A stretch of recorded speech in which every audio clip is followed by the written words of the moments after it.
Mon colocataire m'ignore complètement, et je crois savoir pourquoi. Il ne semble pas m'apprécier beaucoup. Je me souviens m'être présenté et il a été tellement surpris qu'il a failli tomber de sa chaise. J'ai ri sous cap et j'ai essayé de m'excuser, de le rassurer, mais il s'est levé d'un bond et est parti. Je l'ai croisé par hasard devant la télé. Je lui ai lancé un « Salut, comment s'est passée ta journée ?» Point. Il a monté le son tellement fort que le son était inaudible. J'ai essayé d'engager la conversation seulement quelques fois après ça. Il m'a complètement ignoré. Une fois, je lui ai tapoté l'épaule, juste pour passer, et il a sursauté. Il a filé dans sa chambre en claquant la porte. Un bruit de meubles lourds traînés sur le plancher a résonné dans toute la maison. Ses talents de ménage ne compensent pas ça non plus. Franchement, c'est le pire. Il ne range jamais rien, sa vaisselle s'entasse sans cesse dans l'évier, il y a de la poussière partout et il a recouvert les fenêtres de vieux journaux. Je ne sais pas pourquoi. Il a même enlevé tous les miroirs. Il n'y a même plus un seul couvert brillant pour se refléter. Tout est en plastique. Une fois, j'ai essayé d'enlever un peu de papier journal d'une fenêtre, et il m'a hurlé dessus jusqu'à ce que je m'arrête et que je recule. Il s'est réfugié dans sa chambre un moment. J'ai remarqué qu'il avait remis le papier 1 heure plus tard. Depuis, je reste plutôt à l'écart. Bien sûr, je le croise encore, mais il ne s'attarde jamais dans la même pièce. J'ai voulu être utile et annoncer où j'étais et où j'allais, pour éviter une nouvelle frayeur, mais ça n'a fait qu'empirer les choses. Il s'est mis à chuchoter. Jamais assez fort pour que je comprenne, mais toujours avec le même rythme. Alors j'ai arrêté. Je suis soulagé qu'il ne s'approche plus de ma chambre. Il fait à peine semblant de le remarquer. C'était mon havre de paix après avoir supporté ces bizarreries pendant presque toute la journée, puisqu'il est là toute la journée. Enfin, il y était. J'étais dans ma chambre quand on a frappé fort à la porte d'entrée. Elle s'est ouverte brusquement, suivie du bruit de plusieurs pas. Je suis resté dans ma chambre, sans trop savoir quoi faire ni à quoi m'attendre. Une voix douce et étouffée est montée dans l'escalier, une voix de femme, à ce que j'ai pu en juger. Quelques mots ont été échangés, puis un autre grand bruit. J'ai entendu ma colocataire sangloter. Le bruit s'est intensifié avant de s'estomper à nouveau, et j'ai compris qu'on l'emmenait.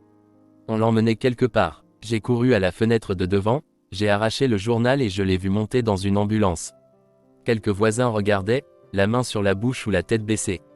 Je ne savais même pas qu'on avait des voisins. Son dernier geste avant d'être embarqué à l'arrière a été de pointer du doigt la maison, vers moi. Directement vers moi. Un des ambulanciers s'est retourné. Il devait faire froid, car ils ont enseveli leurs mains et se sont retournés vers mon colocataire. Personne n'est revenu me chercher. Ils m'ont laissé. Pour la première fois de ma vie, j'étais seul. C'était il y a 3 jours. Je me demandais quand il reviendrait. Je ne l'aimais pas vraiment, mais il était toujours là, et maintenant il est parti.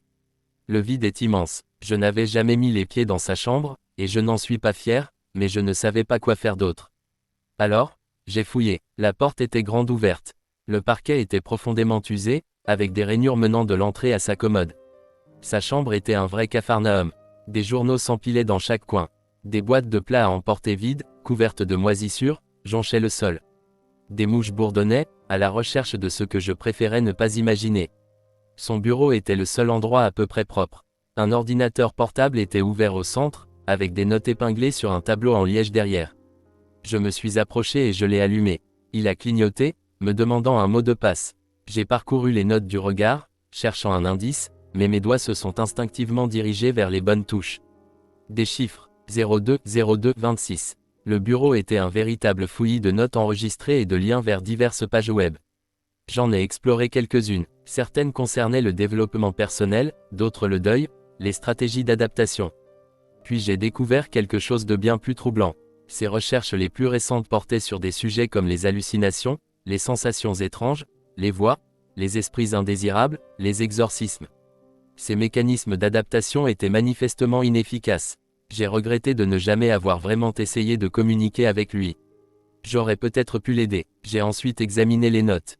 Une sorte de journal intime, commençant le 28/3/2026. Mon thérapeute veut que je tienne un journal, comme une adolescente de 14 ans. Rien d'autre n'a fonctionné, alors pourquoi pas? Je le vois encore, je l'entends encore, l'odeur d'huile brûlée, de caoutchouc et autre chose. Je veux que ça s'arrête. J'aimerais tellement pouvoir les récupérer. Je suis vraiment désolé Elias. J'ai avancé de quelques jours, jusqu'au 31/3/2026. Je le vois sans cesse, immobile. Il me regarde, il ne fait rien, il se contente de regarder. C'est mieux dans le noir. Je ne le vois pas dans l'obscurité. J'ai occulté les fenêtres et enlevé les miroirs. Si j'arrête de le regarder, Peut-être qu'il me laissera tranquille. Elias. 4, 1, 26. Il m'a parlé. Bonjour, a-t-il dit. Sa voix, indistincte, un mélange de la leur. L'imagination peut être cruelle, apparemment. Je ne pouvais plus l'entendre, alors j'ai quitté la pièce. Je ne sais pas où il est allé ensuite. Elias. 4, 2, 26. Cette chose devient de plus en plus audacieuse. Je l'ai vue du coin de l'œil entrer dans le salon. Elle s'est assise à côté de moi. Je la sentais si proche. Mais j'ai gardé les yeux rivés sur la télé. Si je l'ignore, elle finira par partir. Elle a essayé de me demander comment s'était passée ma journée. On dirait, il leur ressemblait tellement que j'ai failli craquer. J'ai monté le son pour ne plus rien entendre. Je suis sûr qu'on va me reprocher ça, mais je crois que je n'aurais pas pu supporter un mot de plus. Elias. 4, 3, 26. Ça m'a touché, physiquement. Ce n'était pas dans ma tête, j'en suis sûr. Ça s'est approché furtivement par derrière et m'a touché, cette saleté. Cette chose m'a touché. J'ai couru aussi vite que j'ai pu et j'ai barricadé ma porte. Elle ne peut pas m'atteindre. J'en suis certaine. 4, 4, 26. Ça a essayé d'arracher les journaux. Ça veut que je la voie. Ça essaie de me tourmenter. Ça veut me tourmenter. J'ai fixé, trop longtemps. J'ai fixé son visage. J'arrivais à distinguer des traits. De tous, son nez, ses grands yeux innocents. Oh mon doux garçon, je suis tellement désolé de t'avoir transformé en ça. Chose, il faut que je replonge dans le noir. 4, 5, 26. L'ignorer semble fonctionner. Je ne l'ai pas beaucoup vue ces derniers temps, et quand je la vois, je m'en vais immédiatement et elle me laisse tranquille. Elle ne me suit pas. Elle ne me parle pas. Je crois que ça marche. Ça marche enfin. Tout ira bien. Je vais m'en sortir. 4, 6, 26. Non, non, non, non. Elle me dit où elle est dans la maison. Pourquoi ferait-elle ça? Elle ne comprend pas que je ne la veux pas ici. Je veux qu'elle parte, qu'elle disparaisse de ma vie. Je dois juste me le répéter sans cesse. Tout ira bien, tout ira bien. Tout ira bien, tout ira bien. Tout ira bien, tout ira bien. La dernière entrée n'est rien d'autre que cette même phrase répétée en boucle. J'ai réalisé que c'était le jour même où il avait été emmené. Il devait encore être en train d'écrire quand ils sont arrivés.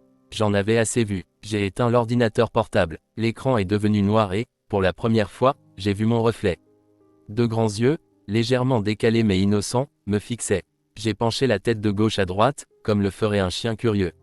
Il m'a suivi. J'ai fermé l'ordinateur portable. Un mot, bien plus grand que les autres, trônait au centre du tableau en liège. 2 février 2026. Accident mortel sur l'I-95. Père, seul survivant. On y voyait l'épave d'une voiture. 2 petites photos d'une femme et d'un garçon se trouvaient en dessous. J'ai reconnu leur visage. Il s'appelle Elias. Je me demande quand Elias reviendra. J'ai rallumé l'ordinateur portable pour vous demander. Savez-vous où ils emmènent les gens qui crient beaucoup? Je veux m'excuser. Peut-être qu'Elias reviendra. J'ai besoin de lui. Je ne me souviens pas avoir eu faim avant son départ.